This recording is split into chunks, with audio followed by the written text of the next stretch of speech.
right, good morning, everyone. Welcome back. Let me double check my settings so that we don't have to deal with some sort of rambling about my audio not working, blah, blah, blah. Live looks good. Okay, cool. All right, welcome back. It's kind of the theme du jour seems to be oil and gas, big gap in the price of oil. Again, it's one of those situations, it's your take your coffee shot. Going back to last fall, I still remember, I don't know, what was it, like 2 months ago? And people were like, oh, the oil and gas story is over. And I'm like, I said it and I said it and I said it. I'm like, we are so far.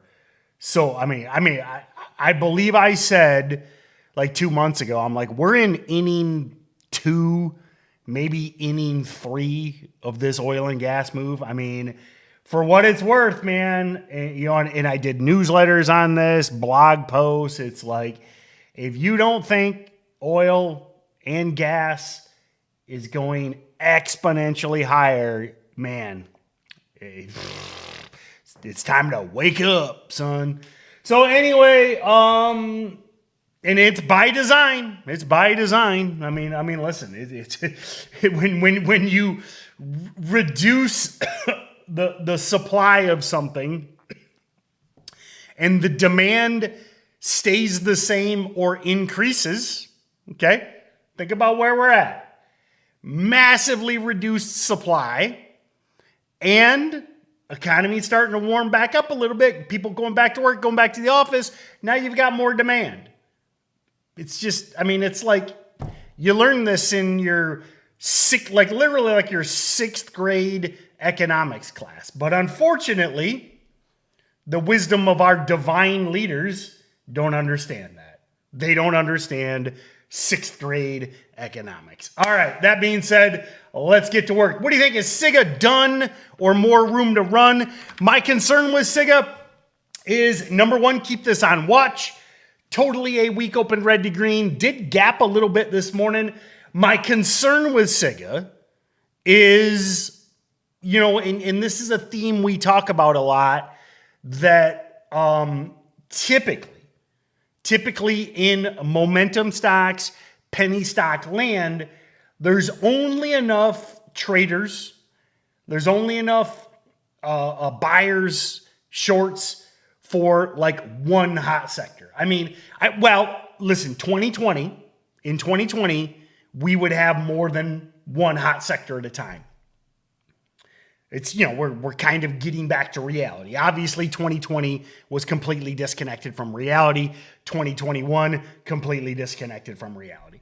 So, yes, this is a weak open red to green. And all we need is more news. It was a lot like last weekend. Remember last weekend, we had all of the monkeypox stuff Thursday, Friday. This is going back a week ago. Then it all kind of died out. Then this week, the previous week, I guess I'm going back 2 weeks.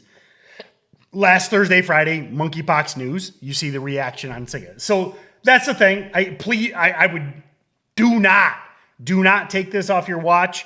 Do not forget about this thing. But I think we need headlines.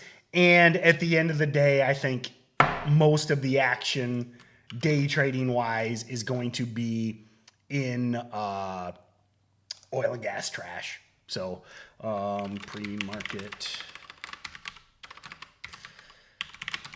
stream, and it is 5/31, 2022. SIGA needs headlines, but totally a warg. In my opinion, all the action is going to be in junk oil and gas for day trades and real oil and gas for swings, aka all the usual suspects. Months, ZOM, Oxy, MRO, et cetera, et cetera. And again, ExxonMobil, most boring stock in the world, but it just, it's like a couple percent a day. Whoops. Let me go 30 point. I'm assuming ZOM is gapping this morning. I haven't looked at it. Yeah, 1% gap. I mean, and again, I know 1% gap, but I mean, this is at the end of the day, this is one of the biggest companies in the world. So good for swing trade. You don't have to sit there and watch it every day. AMC, yeah. A lot of news, you know, again, I don't know. I mean, listen, is Maverick, I've heard great things, by the way. I was too busy. Beautiful, beautiful weekend here in Michigan. So I wasn't going to go to a movie on, 90 degrees, beautiful, sunny, but heard a lot of good things about Maverick. I mean, people seem to be going back to the movie theaters. So high price dip and rip. Now again, I want to be clear. I still think, my position hasn't changed. Going back to the beginning of meme stock mania, listen, I think AMC's still in trouble. But what do we do here? When we're talking day trades, we trade emotion, manias, et cetera, et cetera, et cetera. And would it surprise me to see AMC dip and rip on the Maverick news? By no means. By no means. I mean, and again, what was the other one? Doctor Strange did really well. I mean, people seem to be going back to the movies. So in the short term, love this thing through all the key levels. Just here's my thing. If it turns on you, okay, and this is where a lot of the times I don't have time to make this clear. Understand the difference between the short-term mania and the quote-unquote chickens coming home to roost, okay? They're in trouble. A lot of debt, okay? There's a lot of problems with AMC. So my point is, just honor your stop, okay? That's the thing. So if you trade a dip and rip,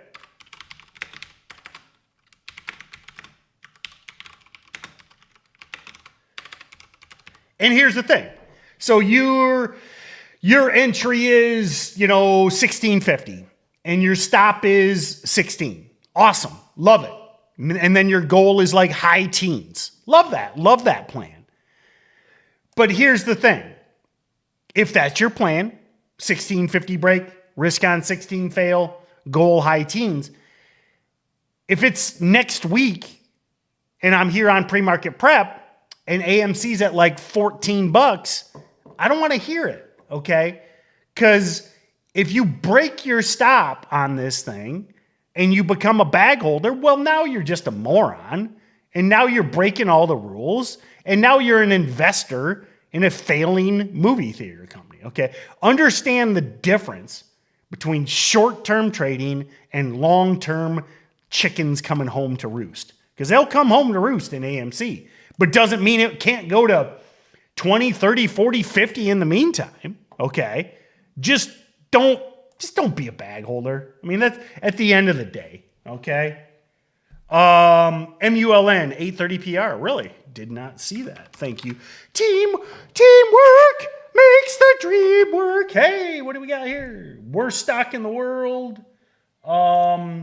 Remember, this started... this kind of started that mini EV run back in February.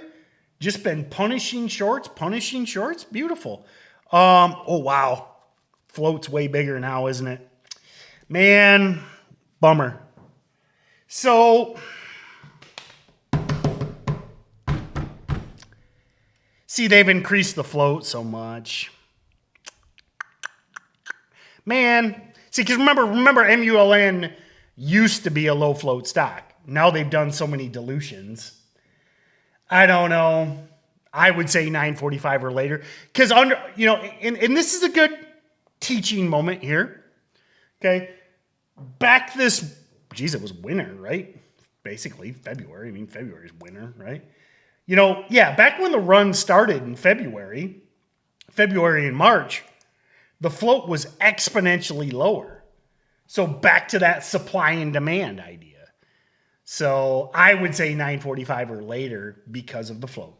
Now, hey, former runner, day traders remember these names, okay?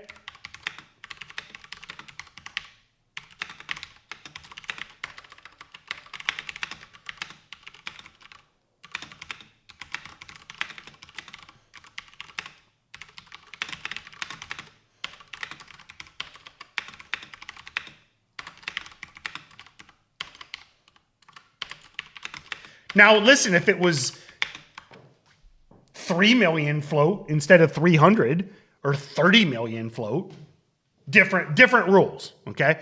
Low floaters have different rules. That at the end of the day. So, is DWAC done? Oh, I'm telling you guys. I mean, listen, I said DWAC was done 2 months ago. I mean, again, I can't.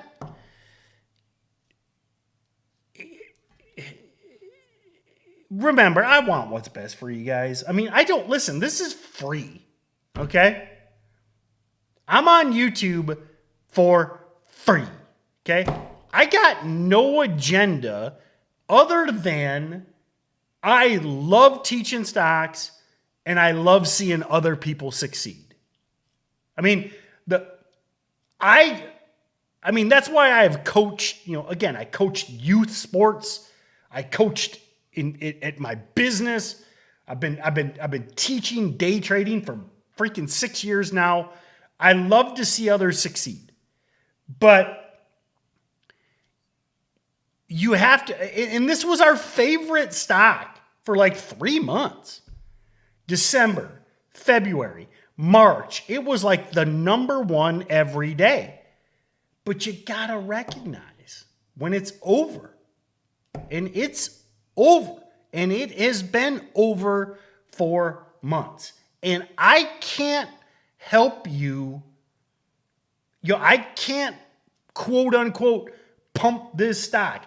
I can't give you any good news about DWAC. It's over. It was over before Elon started looking to buy Twitter. And now it's doubly over since Elon's going to clean up Twitter. So I don't know.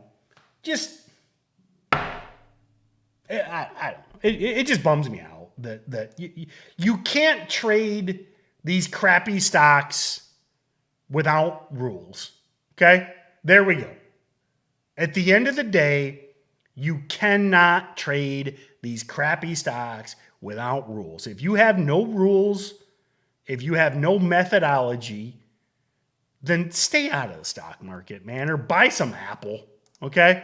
I mean, if you want to trade with no rules, no risk management, then buy some Apple. It's just Apple's it's slow, but Apple 5 years from 10 years from now. But stay away from the stock market, especially crappy stocks.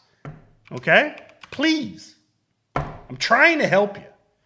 Every trashy oil and gas stock is a dip and rip. IMPP, HUSA, etc. And they are also my number one.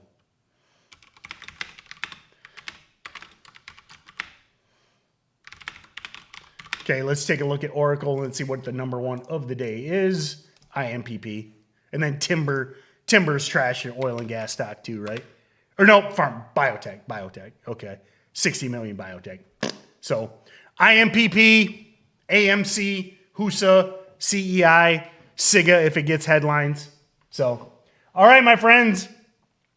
I realize I got a little lecture-y this morning. So, but have a great day, my friends. And again, if I get a little too lecture-y, it's just people bag holding AMC, bag holding DWAC, bag holding trashy penny stocks. It just bums me out because it never works. Okay.